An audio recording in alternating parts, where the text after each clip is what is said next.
नमस्कार साथीहरू,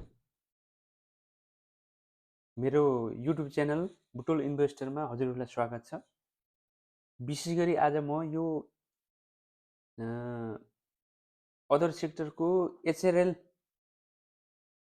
Himalayan reinsurance लिमिटेडको थोरै यसमा इन्ट्रेस्ट हुने साथीहरूलाई यसको बारेमा थोरै टेक्निकल एनालाइसिस लिएर उपस्थित भएको छु।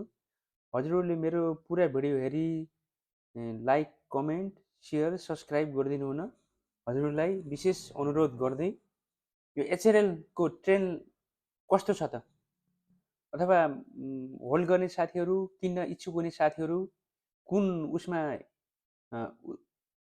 रूपमा लिनुहुन्छ त भन्ने हिसाबमा मैले एउटा सानो भिडियो बनाएको छु। हेरेर प्रतिक्रिया दिन अनुरोध गर्दछु। विशेष गरी यो ट्रेन्ड वाइज हेर्दा, विकली ट्रेन्ड वाइज हेर्दा हामीले यो चार्टमा जस्तो पहिला यो ट्रेन्ड वाइज जाने सम्भावना बढी देखिएको छ यो ट्रेन्ड वाइज, अथवा यसको सपोर्ट भनेको 891देखि 900को रेन्जमा आउन सक्ने सम्भावना पनि छ।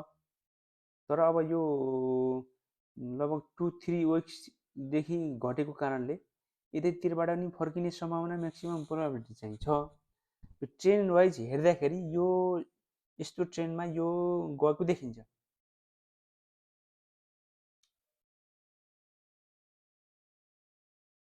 अब हामीले फिबोनाची एक्सटेन्सन लगाएर हेर्ने हो भने यो 2024को जुन 27मा जुन यसले डाउनमा टप लगाएको थियो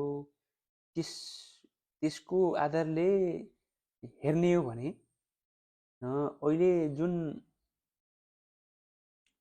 0.382 को लेभलमा अथवा 950 को लेभललाई टेस्ट गरेर माथि नै फर्किने सम्भावना छ कि यसको भन्ने यो हिसाबमा 0.38 को लेभलमा टेस्ट गरेर फर्किने म्याक्सिमम सम्भावना पनि देखिन्छ। त्यो भन्नेको 940 देखि 50 को एरियालाई टच गरेर फर्किने र यसको फर्स्ट टार्गेट भनेको 1167, सेकेन्ड 1284, थर्ड अब अलि मिड टर्म अथवा लङ टर्ममा जाँदाखेरि 1621 सम्म जान्ने सम्भावना प्रोबेबिलिटी त्यस्तो देखिन्छ है। अब अर्को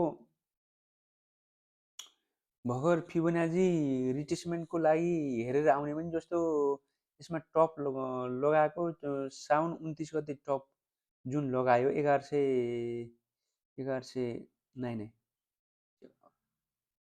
1060मा, अनि त्यसपछि घटेको जस्तो असोज 13 गते तपाईँको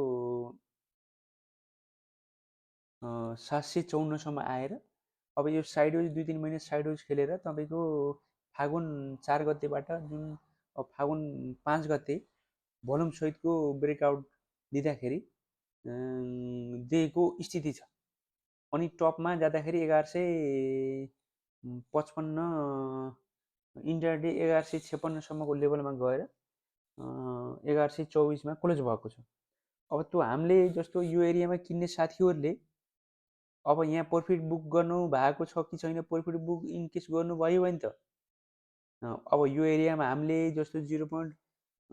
कतिको लेभलमा यो 0.786 देखि 0.681 को लेभलमा फर्किने सम्भावना म्याक्सिमम प्रोबेबिलिटी त्यो हुन्छ। अब हामीले यो एरियामा केही थप किन्ने कि अथवा होल्ड गर्ने साथीहरूले यो एरियामा किनेर यो एरियामा बेच्न सक्नु नभएको साथीहरूले अलि लङ टर्ममा जान्छु भन्ने हिसाबमा साथीहरूले केही प्लस पोइन्ट यो एरियामा गर्ने कि होइन।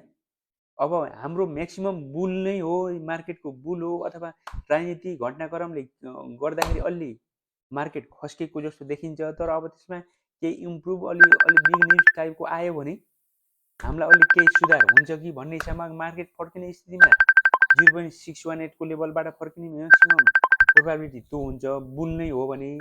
अब यो एरियाबाट फर्केर मार्केट जस्तो 0.618 को लेभलमा आएर भन्नुको अर्थ 940 हो। 940 भन्दा यसो तल यसो खसालेर 930 को वरिपरि बाट फर्किने सम्भावना पनि हुनसक्छ है।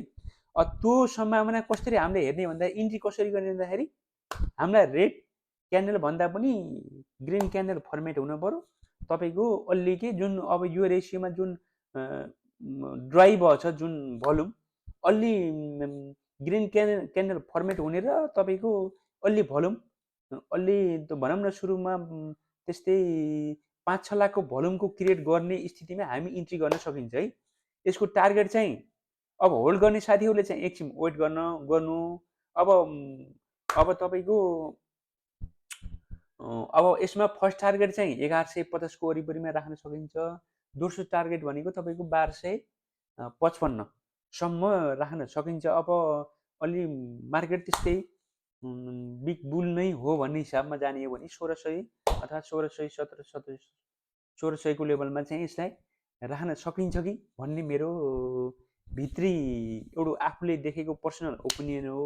हजुरहरूले यसमा चाहिँ अब यसैले आधार बनाएर किनबेचको काम चाहिँ नगर्नु भन्दै हजुरहरूले यो भिडियो कस्तो लाग्छ सल्लाह सुझाव चाहिँ यसो प्रतिक्रिया दिनु है। धन्यवाद।